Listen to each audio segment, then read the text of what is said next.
현재 자신의 상태론 무리라는 걸 알면서도 무언가에 호기롭게 도전할 때가 있다.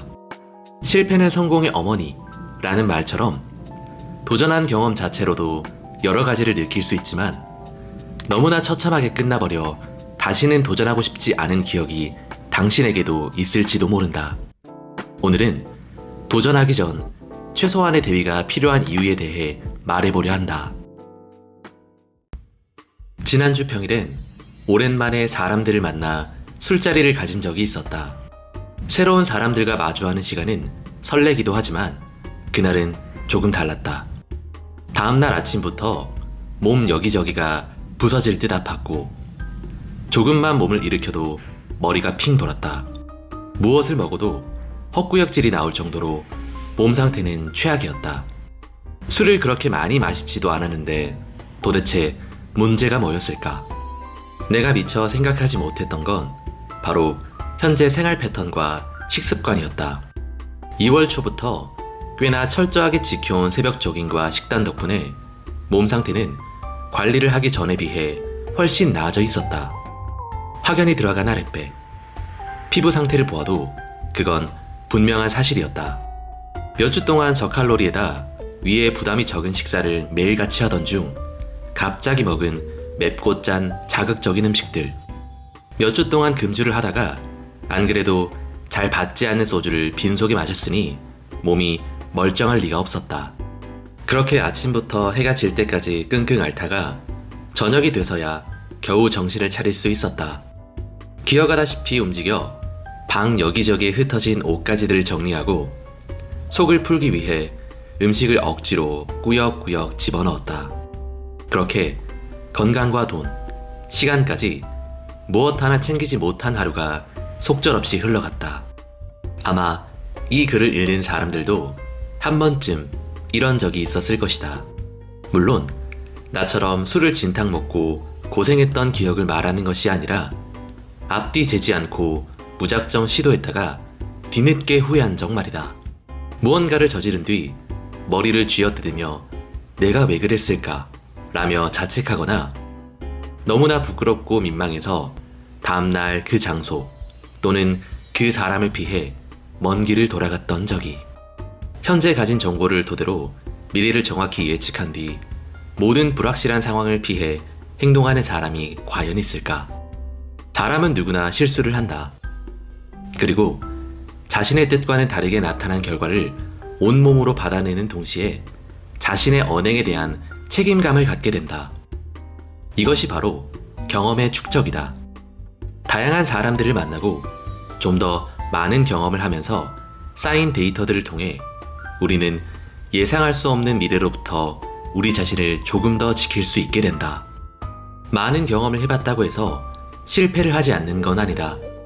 다만 내가 생각하기에 축적된 경험이 많은 사람들이 누리는 가장 큰 장점은 최악의 상황을 면할 수 있다는 것이다. 여행을 많이 가본 사람과 그렇지 않은 사람이 해외에 가서 여권을 잃어버렸다고 가정해보자. 이런 상황에서 좀 더 침착하고 여유롭게 움직일 수 있는 사람이 누구일지는 명확할 것이다. 심지어 여행을 많이 간 사람이 그동안 한 번도 여권을 잃어버린 적이 없다고 할지라도 말이다. 익숙하지 않은 환경에서 큰 실수를 하게 되면 사람의 사고와 시야는 평소보다 극단적으로 좁아지게 된다.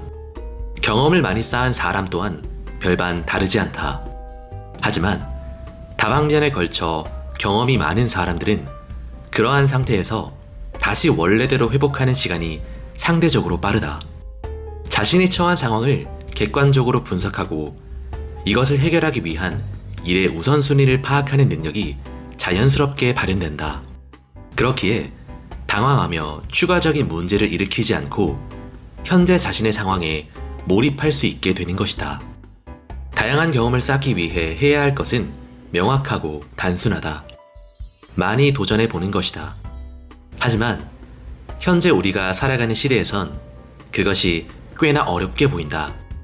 바로 실패를 용납하지 않는 사회적 분위기가 만연해 있기 때문이다. 과정보단 결과를 훨씬 더 중요시하는 사회에서 실패를 두려워하지 않고 도전한다는 건 어찌 보면 매우 모순적으로 다가온다. 그럼에도 불구하고 우리는 기꺼이 도전해보아야 한다. 물론 자신의 처지와 상황을 고려하지 않은 채 무작정 시도하라는 뜻은 아니다. 적어도 무언가를 하기 위한 최소한의 자격은 갖춘 후에 더 잘하려 하기보다는 일단 해보라는 것이다. 내가 이렇게 생각하는 이유는 무언가에 좀 더 도전하고 실패하더라도 괜찮은 시기가 분명 존재하기 때문이다.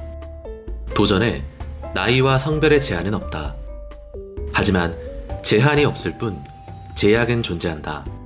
이 말을 조금 더 정확히 풀어보자면 결과와 상관없이 좀 더 무언가를 즐기고 잘 해낼 가능성이 높은 시간이 있다는 의미이다.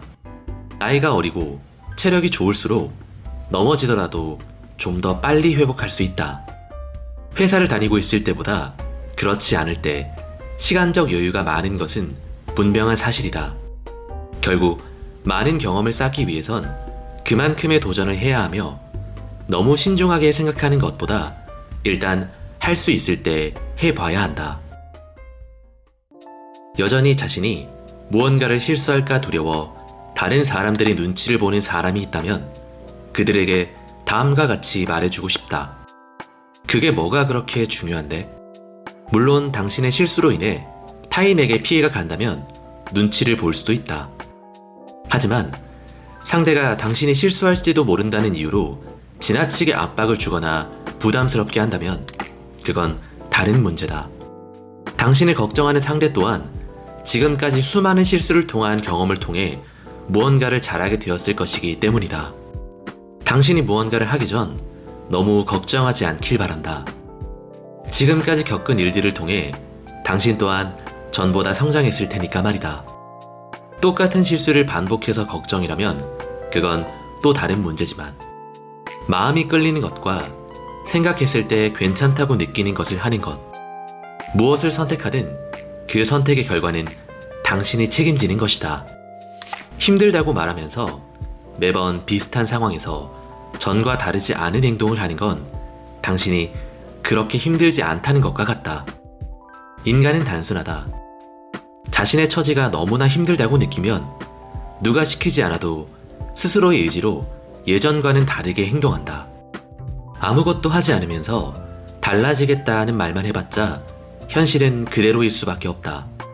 말만 하는 사람이 될 것인지 행동으로 보여주는 사람이 될 것인지 또한 당신에게 달려있다. 어떤 것이든 익숙하지 않은 길을 걸어간다는 건 매 순간이 불편하고 고통스럽다. 그러나 그것 또한 시간이 지나면 언제 그랬냐는 듯 아무렇지 않게 될 것이다. 가지 않았던 길을 가고 곧 그 길을 즐기며 걷는다는 것. 그것이 우리의 과거이자 현재이며 다가올 미래라 할 수 있겠다.